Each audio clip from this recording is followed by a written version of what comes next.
You don't fail the CISSP because you're not smart enough. You fail it because the material is vast, and most study methods quietly waste your time. So in this lesson, let's fix that. As a quick refresher, the CISSP covers 8 broad domains, and you can't cram your way through all of them. What you need is a realistic plan and a handful of techniques that actually make knowledge stick. In this lesson, you'll learn 3 things. First, how to build a realistic 8 to 12 week plan around your weakest domains. Second, why rereading lets you down and what to do instead, namely active recall and spaced repetition. And third, how to read tricky exam questions, spot the keywords, eliminate the distractors, and know when you're genuinely ready to sit the exam. Let's start with time. Most working professionals need roughly 8 to 12 weeks to prepare, studying around an hour a day, with longer sessions on weekends. If you're newer to the field, lean toward 12. If you're a seasoned generalist, 8 may do. The exact number matters less than the principle behind it. Keep it steady, planned, and finite. The single best planning move is to build your schedule around your weakest domains first. Earlier in the course, we met the 8 domains and their weightings. Now combine 2 pieces of information. Take the official weighting and pair it with your own honest weak spots. A 13% domain you're shaky on deserves far more time than a 13% domain you already know cold. How do you find your weak spots? Take a short diagnostic quiz across all 8 domains before you build a plan. The results will sting in places, and that's exactly the point. Those painful domains are where your hours convert into the most new points. Here's a quick tip. Schedule your weakest domain first, in week 1, while your willpower and enthusiasm are at their peak. The material you dread is the material you'll keep postponing if you leave it for later. Front-load the pain while motivation is high. Here's a sketch of how a 10-week plan might flow. Weeks 1 through 8 cover the 8 domains, roughly 1 per week, ordered weakest to strongest, and stretched a little for the bigger ones, like Domain 1. Week 9 is mixed review and full-length practice. Week 10 is light revision and rest before exam day. Notice that the last week is deliberately gentle. Cramming the night before a marathon helps no runner. Let me make that concrete with a sample first week. On Monday, you study the material for your weakest domain. Tuesday, you do active recall on what you learned, writing it out from memory. Wednesday, you work 20 practice questions on that domain and study every miss. Thursday, you revisit Monday's material briefly, then move to the next section. The weekend is a longer session plus rest. Notice the pattern. You're never just reading. Every day involves pulling information back out of your head, which is where the real learning happens. Whatever plan you build, write it down and make it visible. A schedule living only in your head quietly slips. A schedule on your wall or in your calendar holds you accountable on the evenings when motivation dips. And those evenings will come. The plan's job is to carry you through the days when you don't feel like studying, which are exactly the days that decide whether you pass. Here's the key takeaway. Consistency beats intensity. 1 focused hour every day will carry you further than a frantic 10-hour weekend binge followed by nothing. Your brain consolidates learning during the gaps between sessions, so the gaps are part of the method, not wasted time. Now let's talk about why rereading fails you. Here's an uncomfortable truth. The most popular study method, rereading your notes and highlighting passages, is also one of the least effective. It feels productive because the material grows familiar. But familiarity is not the same as knowledge. Rereading your notes is like watching someone else lift weights and expecting to get stronger. You're observing the work without doing it. Your eyes glide over sentences you recognize, your brain says, "Yes, I know this," and you stop studying feeling prepared. Then a question phrases the same idea differently, and you freeze. Because recognizing a sentence is not the same as being able to produce the answer. The fix is to make your brain do the lifting. That means 2 techniques that feel harder, precisely because they work. They are active recall and spaced repetition. Let's take active recall first. Active recall means testing yourself by retrieving information from memory, rather than reviewing it on the page. Instead of rereading the definition of, say, risk transference, you close everything and try to explain it from scratch. The struggle to retrieve it is what strengthens the memory. In practice, active recall can look like several things. First, flashcards. where you see a term and force yourself to state the definition before flipping. Second, blank page recall, where you write everything you remember about a topic on an empty sheet, then check what you missed. And third, teaching it aloud, where you explain a concept to an imaginary student or a patient family member, in plain words. Every time you successfully drag a fact out of memory, you make it easier to drag out next time. That's the whole mechanism. It's effortful, and the effort is the point. Here's a quick tip. After studying a topic, close everything and write down what you remember on a blank page from memory. The gaps you discover are your real study list. It's humbling the first few times, but it targets your weaknesses with surgical precision. Now to the second technique, spaced repetition. Spaced repetition means reviewing information at increasing intervals over time, instead of all at once. You review a fact today, then again in 2 days, then in a week, then in 2 weeks. Each review comes just as you're about to forget, which is the moment that locks the memory in hardest. Compare two students. One crams all of cryptography in a single marathon Saturday. The other studies cryptography for 30 minutes, then revisits it briefly 4 more times over 3 weeks. They spend similar total time, but come exam day, the second student remembers far more, because their reviews were spaced to fight forgetting. This is crash dieting versus steady training. A crash diet drops weight fast and the weight comes straight back. Cramming is a crash diet for your brain, a quick temporary high, gone by exam morning. Spaced repetition is the steady training that actually sticks. Here's a heads up. Cramming the weekend before the exam feels responsible, but it works against you. You'll arrive exhausted, with shallow short-term memories that crack under the exam's pressure. Trust the work you did over the weeks, and keep the final days light. Plenty of free and paid tools schedule spaced repetition for you automatically, so you don't have to track intervals by hand. The tool matters less than the habit. The habit is simple. Revisit old material on a schedule, even while you learn new material. Now let's talk about using a question bank the right way. A question bank is a large collection of practice questions, usually with explained answers. Used well, it's the most powerful tool you have. Used badly, it lulls you into a false sense of readiness. The difference comes down to one rule. Use the bank to understand, not to memorize. Think of a question bank as a flight simulator.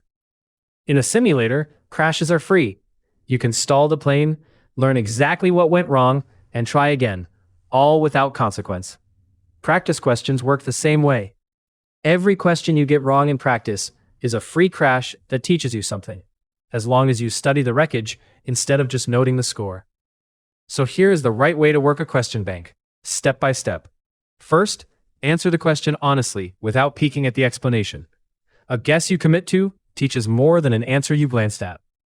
Second, read the full explanation for the right answer and every wrong one. The explanations are often where the real learning lives. Third, explain why each wrong answer is wrong, in your own words, out loud. If you can't articulate why a distractor fails, you don't truly understand the question yet. Fourth, log the concept you missed, not just the question. You want to fix the underlying gap because the exam won't repeat this exact question. And fifth, revisit weak concepts later using spaced repetition. Then test yourself on fresh questions covering the same idea. Here's a quick tip. After every practice question, say out loud why each wrong option is wrong. This forces you to understand the whole question, not just recognize the right letter. It's the fastest way to turn a question bank into genuine understanding. And here's a heads up. Don't chase a 95% on a question bank you've gone through several times. By then you're remembering that the answer to question 42 is C, not understanding the concept. That's recognition, not knowledge, and the real exam serves you questions you've never seen. A high score on memorized questions is a comforting lie. Now let's learn to read the question itself, because this is a skill in its own right. The CISSP is famous for questions where 2 or even 3 answers look correct. The exam isn't asking for a correct answer, it's asking for the best answer in the given situation. Learning to read the question carefully is worth deliberate practice. Start by hunting for keywords in the question stem. Words like first, best, most, primary, and greatest change everything. What should you do first has a different answer from what is the best long-term solution, even when the topic is identical. Mentally flag these words before you look at the options. Watch for the qualifiers that reveal the question's true intent. The words first or next. Ask for the immediate step. often containment or notification, not the eventual full fix. Second, the words best or most effective ask you to weigh options and pick the strongest, even if several would work. And third, the words primary purpose ask for the core reason something exists, not a nice side benefit. Next, attack the answer options by elimination. A distractor is a wrong answer written to look tempting. Usually you can eliminate two options quickly because they're plainly off-topic or technically wrong. That leaves two plausible options, and now you choose between them using the keyword and the manager mindset, which we cover in the very next lesson. Ask which answer protects people, follows policy, and addresses the root cause. Let me walk through a worked example. Suppose a question describes a laptop stolen from an employee's car and asks, what would have best prevented the exposure of the data? Option A is a stronger door lock on the car. Option B is a security awareness email. Option C is full disk encryption on the laptop. Option D is a faster police response. You can eliminate A and D immediately. They don't protect data once the laptop is gone. That leaves B and C. B helps a little, but the keyword is best prevented the exposure of the data. Encryption renders the stolen data unreadable, directly protecting it. The answer is C. Notice how the keyword and elimination did the heavy lifting, not deep memorization. Here's a second worked example, this time hinging on the word first. A question says malware has been detected spreading on a server, and asks, what should you do first? Option A is rebuild the server from a clean backup. Option B is isolate the server from the network. Option C is write the incident report. Option D is update the antivirus signatures. All four are reasonable actions at some point. But the keyword is first, and the immediate priority when something is spreading is to stop the spread. That points to B, isolate the server. Rebuilding, reporting, and updating all come later. Swap the keyword to what should you do to fully recover the server, and suddenly A becomes the answer. Same scenario, different keyword, different correct choice. That's the whole game in miniature. These examples show why slowing down to read pays off. The exam rarely punishes you for not knowing an obscure fact. It punishes you for skimming past the one word that decided the question. Train yourself to find that word every single time. So how do you know when you're ready? You watch your practice scores on fresh, unseen questions. The signal to aim for is consistent performance of 80% or higher across all 8 domains on questions you haven't seen before. Both conditions matter. It has to be consistent, and it has to span every domain, not just your favorites. That all domains part is where candidates fool themselves. You might average 80% overall, while quietly scoring 95% in your strong domains and 60% in a weak one. The exam will find that weak domain. So track your scores domain by domain, and don't book the exam until the weakest one has climbed to standard. Here's the key takeaway. Readiness is consistent 80% or higher on fresh questions in every domain, not a single high score on a familiar bank. Even coverage beats a lopsided average every time, because the adaptive exam, which we discussed earlier in the course, will probe your weakest areas relentlessly. One more practical note. As exam day nears, keep a short list of high-frequency memorization targets to revisit weekly. There are no heavy formulas to derive on the CISSP, but a handful of items reward cold recall. They include the risk formulas, ILE, SLE, and ARO. They include the recovery objectives, RTO, RPO, and MTD. They include the OSI networking layers, the access control models, and the categories of cryptography. Don't worry about what these mean yet. Later lessons cover them all in plain English. For now, just know they're worth a weekly review once you've learned them. A final word on burnout, since it's in this lesson's title. Studying for a broad, demanding exam over many weeks is genuinely tiring, and pushing through exhaustion rarely helps. Build rest into your plan deliberately. Take one day off each week, sleep properly, and stop when a session stops being productive. A rested brain recalls and reasons far better than a fried one. If your head's spinning halfway through a tough domain, that's normal. Close the book, walk away, and come back tomorrow. The work will still be there, and you'll absorb it faster, fresh. Let's review what we covered in this lesson. Plan 8 to 12 weeks of steady study, built around your weakest domains first, while your willpower is high, because consistency beats intensity. Rereading notes is passive and weak, So use active recall, retrieving from memory, and spaced repetition, reviewing on widening intervals instead. Treat a question bank as a flight simulator. Study every wrong answer, explain out loud why each distractor fails, and fix the underlying concept, not the specific question. Read questions for keywords like first, best, and primary. Then eliminate distractors and choose the best answer. And remember, you're ready when you consistently score 80% or higher on fresh, unseen questions across all 8 domains, not just your strong ones. Rest is part of the plan, not a reward for finishing it. Now let's test yourself with a few quick questions.